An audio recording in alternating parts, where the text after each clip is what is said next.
So, with this coronavirus epidemic that we have going on, you have many celebrities, you have actors coming in and joining the podcast community, and you want to jump into it. Well, if you haven't heard, there's a program that you can use called Anchor, now, which is the easiest way to create a podcast. It's free. Um, there's a whole bunch of creation tools that allow you to record, edit your podcast from your phone, your tablet, your laptop, your computer. Um, it'll even distribute them for you. So it'll be heard on Spotify, Apple Podcasts, and many other podcast platforms. You can make money with your podcast with no minimum listenership. Like I said, we have a lot of celebrities, we have a lot of actors, actresses joining the podcast community. So they'll be making money because of their followers. Well, you can do it too. You could have two followers and still be making money. So it's an easy way to join the podcast community because this program lets you um, make money with no minimum listenership. And it has everything you need from a podcast program all rolled into one. So if you want to join the community, don't forget to download the free Anchor app or go to anchor.fm and get started. Join us independent um, podcasters along with the celebrities and the actors and the actresses who are on the podcast community. So don't forget, download the free Anchor app or go to anchor.fm to get started.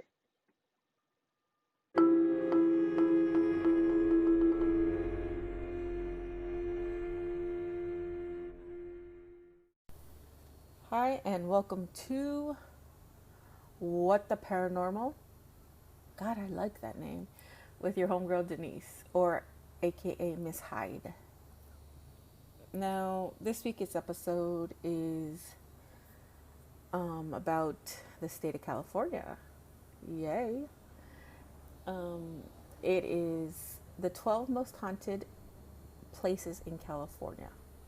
Why I do California? Because I live in California, and I wanted to share a couple of supposedly haunted locations. Now, um, some of these places I've personally been to. Some are supposedly legends. So, you know, I will try to leave the links below so you can go check it out, or you can look up the locations and read more about it. When people think about California, the first thing that comes to your mind is usually sunshine, sometimes earthquakes, but sunshine, Hollywood, and the beaches. But, however, the Golden State has a much darker side, and um, it is home to some of the most haunted locations in the country, and that's what we're going to talk about today. So we're going to talk about the Glen Tavern Inn in Santa Paula, California. Now, the Glen Tavern Inn was built in 1911 in an Old English Tudor style. It's a beautiful building.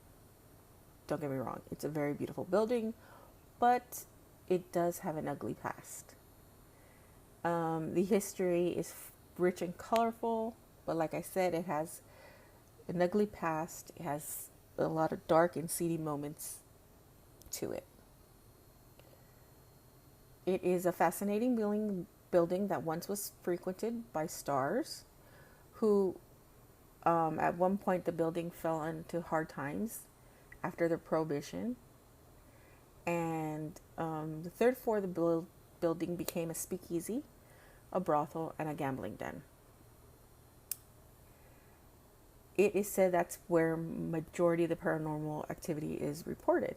Now, One of the famous hot spots is room 307, which is said to be haunted by two ghosts, a cowboy named Calvin and a prostitute. Now, Calvin is described as being a tall, thin, wearing a white shirt man, sporting long hair and a goatee. He's said to be seen walking through walls and is often captured in photographs taken by guests. Um,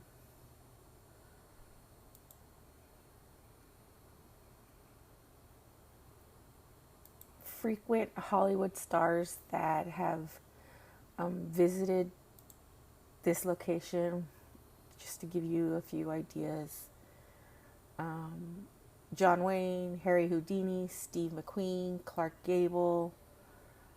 Um, the inn had 36 beautiful, gorgeous, finished guest rooms and suites, jacuzzi rooms, junior suites, romantic rooms, king size beds, jacuzzi tubs for two. Um, it is, there isn't really much on the prostitute, but um, they said that she was murdered and beheaded. Her body was left in the closet for one unfortunate maid to find. Mist has been seen, as well as voices, sudden cold chills, and knocks. There is an apparition of a child seen running through the corridors. A couple reported what they believed to be a real young girl walking into their room, which happened to be 205 in the middle of the night. Workers say during the renovation they saw a young girl running down the corridors and through a wall. The sound of young children laughing, running up and down the stairs, and knocking on doors can be heard in the hallways. Number 2 is East 8 Mile Road in Stockton, California. Now, one of the most haunted sites in California is not a building, but it's a stretch of road. East 8 Mile Road, to be exact. It is said that there is a spirit of a witch who appears on the road. Many heavy good vehicle drivers, transporting your fruits and your vegetables, that kind of drivers, reported to see a scary woman in a tattered white dress standing in the middle of the road. Legend states that if you turn around to take a second look, the phantom then will be sitting in the back seat of your vehicle. It is also said that there is a Native American girl wandering the road at night on the night of the full moon, and locals say that she can be heard screaming at night. So many paranormal fans have gone to this stretch of road and caught a lot of noise and a lot of voices in their EVPs. So you got a Native American girl screaming at night, and you got a crazy ass witch who will appear in the backseat of your car. Let's add that to my bucket list. So I gotta go check that out. Now here, number 3 is a famous location. It's been in movies. It's been on ghost hunting shows. It is the Winchester Mystery House in San Jose.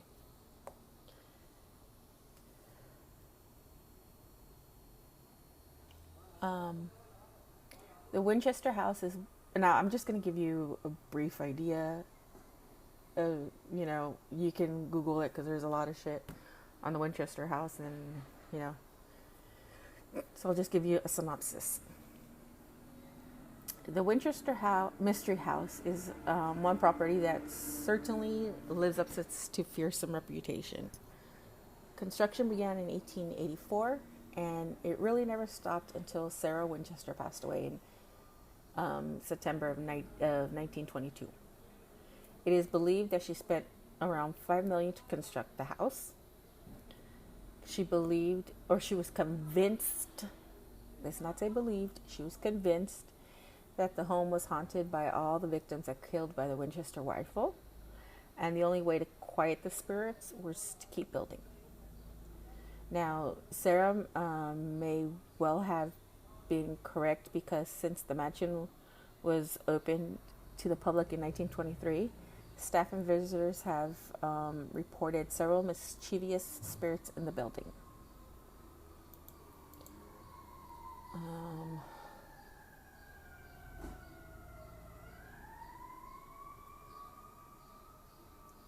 Now, Sarah inherited more than like 20 million from her husband's death and earned about 1,000 per day from the Winchester Recruiting Arms Company.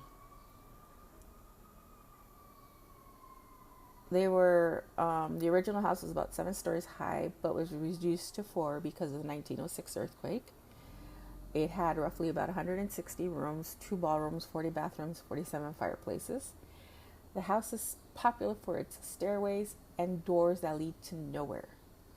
Back in the time, the house was the only one which had indoor plumbing and hot showers. Although the reason for the house's construction was not only bizarre, Sarah Winchester did not spare any amount to ensure that the house was beautiful. It had adornments from the Tiffany Co. and some objects in the house that were designed specifically for her. On her death, Sarah's possessions were given to her personal secretary and her niece. Her niece took everything she liked and sold the rest to private auction. 6 trucks worked 8 hours a day for 6 weeks to remove the furniture in the house. There was no mention of the mansion in Sarah's will, and it was sold in auction in 1923. Harry Houdini toured the house back in the day. So if you know nothing about the Winchester house, you have stairways that go up and stop. You have doors that open and there's a wall behind the door. So this is on my bucket list also to go visit. Los Coches Adobe en Soledad. Now, Los Coches, or Coches, I'm Spanish speaking and I still can't pronounce it. Might be one of the most terrifying places in California.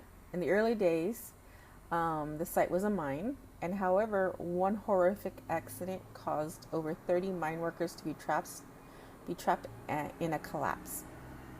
Although most of them lost their lives, it did leave a stain on that land. So it is little wonder that this place is haunted. So you have a mine, people died, leaves an imprint. You got ghosts. Locals and visitors alike have heard screams of the trapped miners emanating from the old well on the property, and there are numerous reports of a lady in black and a male phantom walking around the grounds. Some even claim to have seen the ghost of a man hanging from a tree and the boundary of the property. That sounds interesting. I might go look at that myself. Bucket list. So our next location was going to take us up north to a beautiful island surrounded by water. And I am talking about Alcatraz in San Francisco. Now, there are a few structures in this world that are infamous, like Alcatraz. Prisons have often been known for restless spirits, and Alcatraz is no different.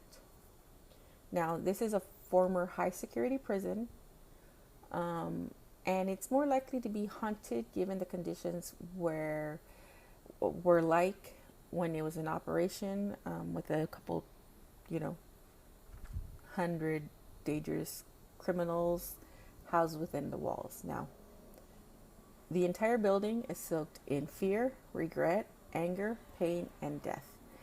A perfect recipe for restless souls and a whole bunch of dark entities.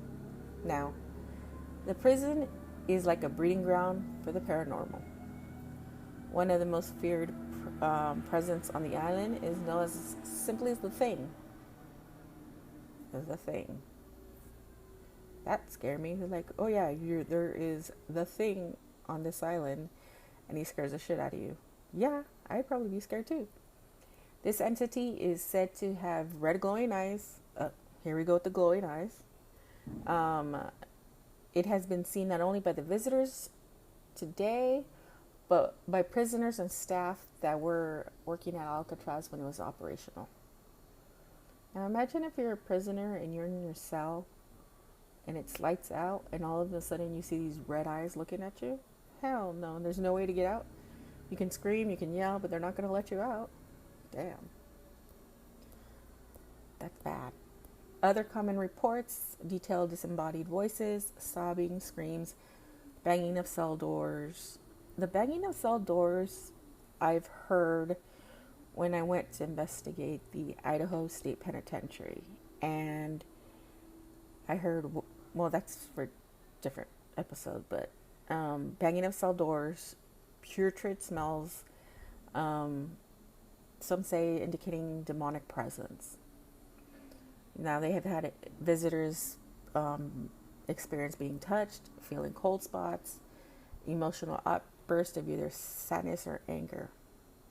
Some have even said that they encounter apparitions who have spoken to them of abuse at the hands of the guards and other inmates. Now, a little bit more about this. Sorry, I'm skimming through a couple of the... there was an incident in part of the prison which is referred to as the cell. It's the cell block D, where inmates who tried to break rules were kept. They were stripped naked, held in cold cell, where they had access just the basic. Mattress was the only given at night and promptly taken away in the morning. A guard was reported there, a figure haunting the block. The apparition had been seen numerous times and by several people who have claimed to have been attacked by a man with glowing eyes. The Thing. On one occasion, a prisoner screamed and claimed that he was being attacked all throughout the night. Again, the guards ignored him, thinking he was just hallucinating. After screaming for some hours in the night, he finally went silent. When the guards opened the cell in the morning, they found him dead and visible handprints on his throat. Psychics have visited the prison and reported cold spots, sudden emotional outbursts while in the building, apparitions that claim they have been abused, and other traces which point to ghosts and spirits unrested. So, let me add that one to my bucket list. We're going to be going there. Now, the next one we're going to be discussing is very local to where I live. I've been on this particular vessel. It did serve in World War II. It was called, I believe, the Grey Ghost at that time. It transported soldiers and it transported soldiers, and I believe it was a hospital too, what I remember. So let's talk about the Queen Mary Hotel in Long Beach, California. Now, the Queen Mary is the most recognized as not only the most most haunted places in the state, but the most haunted hotel in the world. A former ocean liner permanently docked in the beautiful city of Long Beach. It's right next to the Aquarium of the Pacific, and that's another beautiful place to go take a look at. Just, throwing it out there, people. The ship is incredibly haunted, and you don't even know where to start with the documenting of the strange events that occurred. So let's touch a couple points here. First class swimming pool, said to be haunted by two female spirits who have drowned in the 30s and the 60s. They've both been, both have seen um, as apparitions, and psychics have said that they feel a negative presence coming from the changing rooms. There also reported a lady in white in the Queen's Salon or salon, and a man in 1930s attire in the first class suites, and sounds of children playing near the storage room. Let's see. During World War II, the Queen Mary ended up slicing through her escort ship. However, under strict orders, the Queen Mary was not permitted to stop for survivors. More than 300 men drowned because of the incident, and it is said that these drowning men could be heard pounding on the walls and asking for help and rescue. A cook was also killed in the ship's kitchen when troops did not like his cooking. His ghost still to be heard screaming in the oven where his body was hidden. Yeah. Okay. Interesting. Let's see. The Queen Mary offers guests the chance about the history. Let's see. It's 314 rooms, 9 suites, 305 staterooms. Let's see.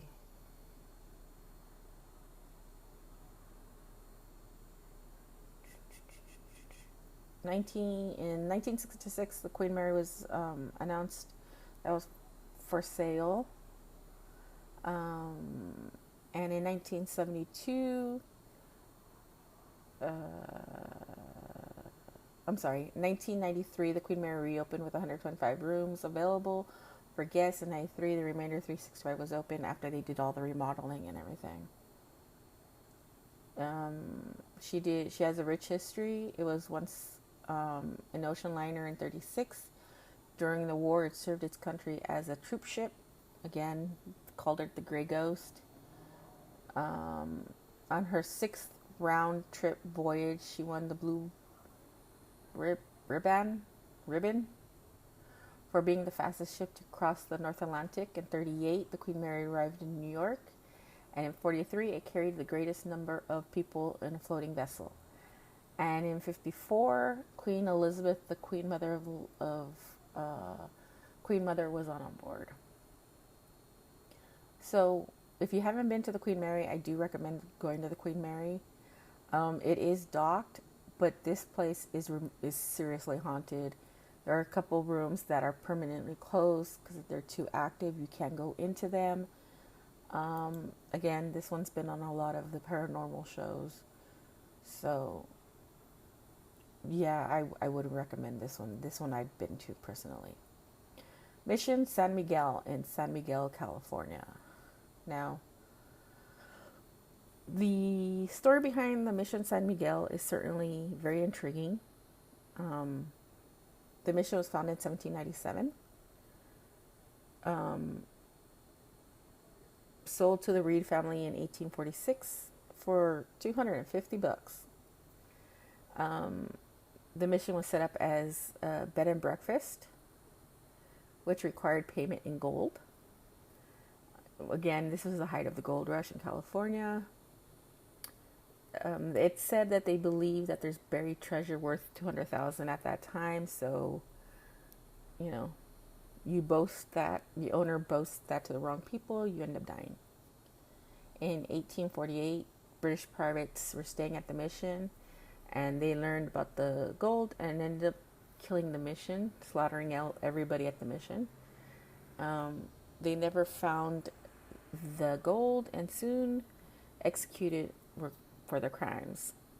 Somewhere between 10 and 13 people were murdered that night, and they say that this place is haunted because you can hear a lady in white, believed to be the wife of Mr. Reed, a man in blue peacoat who was Mr. Reed. So whoever was staying at the bed and breakfast on the night of the massacre ends up being haunting there. So Yeah, I don't know if I'd go see this place, but you know,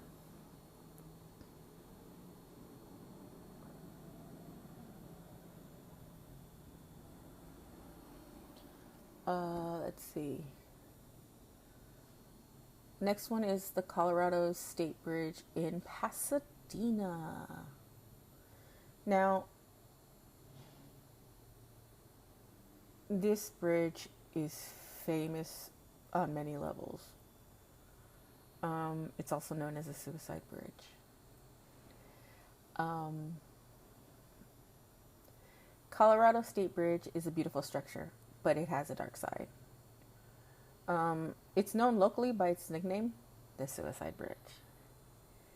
There is a usually high number of suicides here. Now, they've put some barriers and some stuff up to try to stop the suicides from happening, but I hate to say it, but if you're gonna jump, you're gonna find a way to do it.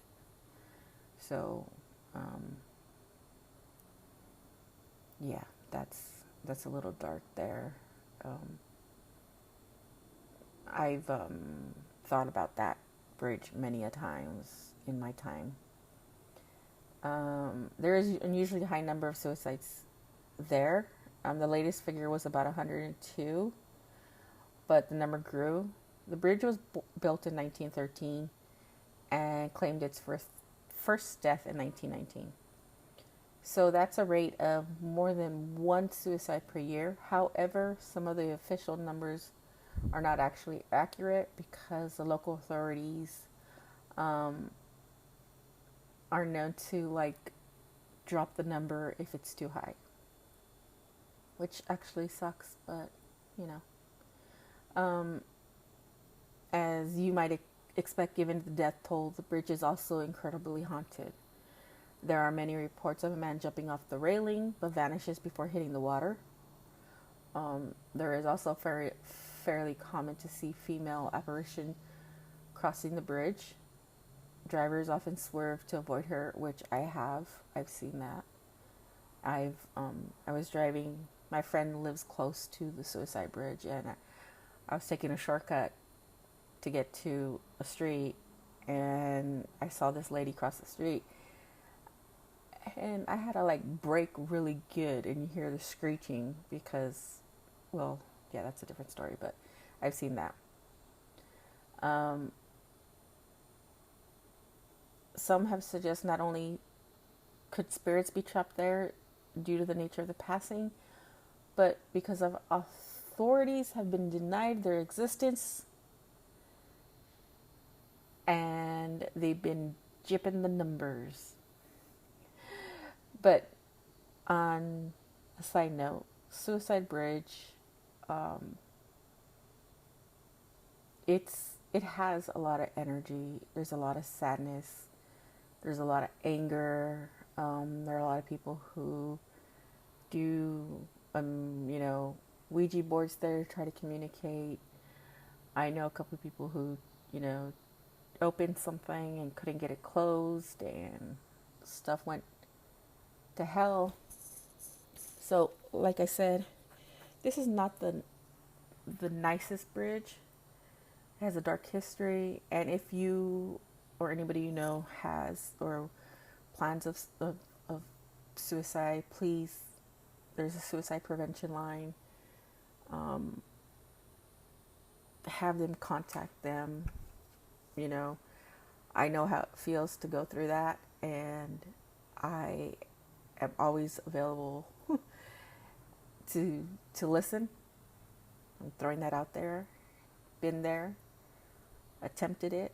So Suicide Bridge is no joke. Seriously, no joke. Next location is the Oakwood Cemetery in Claremont, California. Now, this location has a terrifying reputation. I don't know why. There are all sorts of reports of small gray apparitions running around the cemetery in the hours of darkness. Some witnesses say that the apparitions are prone to attacking people. bucket list. I want to go see this. I want to go experience this. We're going to go do this. There's not a lot of information on this particular cemetery, so I'm just going to read you what I found. There have also been countless sightings of shadow men lurking on the burial grounds. Visitors have captured strange light anomalies on their cameras. Some say a tall winged apparition walks down the driveway that leads to the cemetery. Like I said, not a lot of information, but this is going to be on my bucket list, and I'm going to go check this out. Now, the amusement park. It's supposed to be the happiest place on earth, but it's hell on earth. I hate this place. I hate it with a passion. Too many children running around screaming. All that happy-go-lucky music. Bah, humbug. Next place we're going to talk about is Disneyland in Anaheim, California. Now, they really don't have much to say, but this is what they say. It may be known as the happiest place on earth. Told you so. But Disneyland in Anaheim has its haunted secrets. There are lots of tales of animatronics moving when the rides are turned off, and apparently it is tradition for some families to scatter ashes of their loved ones, without the permission, of course, on their favorite rides, Pirates of Caribbean and the Haunted Mansion. Why would you want people to be your ashes at Disneyland? Why? Why? I want to know. Now, apparently, custodians have been discovering ashes, bone fragments, even a jawbone in the park for years now. There are also real human bones used in the decor for the Pirates in the Caribbean ride. Now, I don't even know if that's true or not, but that's what it says, so go with it.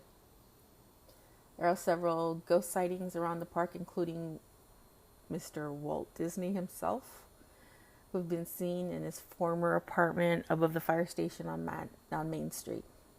Don't know where that is and don't care. Sightings of various spirits believed to be people who either died in the park or have had their ashes scattered in the park. What a place to be when you die. Next location is the Hollywood Roosevelt Hotel in LA. Now, the outside of this place looks like shit by old standards, but let's see what it says. One of the most haunted places in Southern California, is one of the most iconic hotels in the state. The Hollywood Roosevelt Hotel played host to some of the big names since opening its doors in 1927, and some say there are a few of those stars that have stuck around. Now, one of the hotel's most famous ghosts is claimed to be Marilyn Monroe. Who knows? She has been appearing in the mirror in room 229 and is seen as dancing in the hotel's ballroom. We don't know for a fact. However, she's not the only famous spirit to say haunt the hotel. There has also been reports of actor Montgomery Clift's ghost haunting room 928, which he occupied while he was filming From Here to Eternity in 1953. Again, never been to this hotel. My high school prom was held at that hotel, and I did not go to my high school prom. You know, annoyed people, but hey.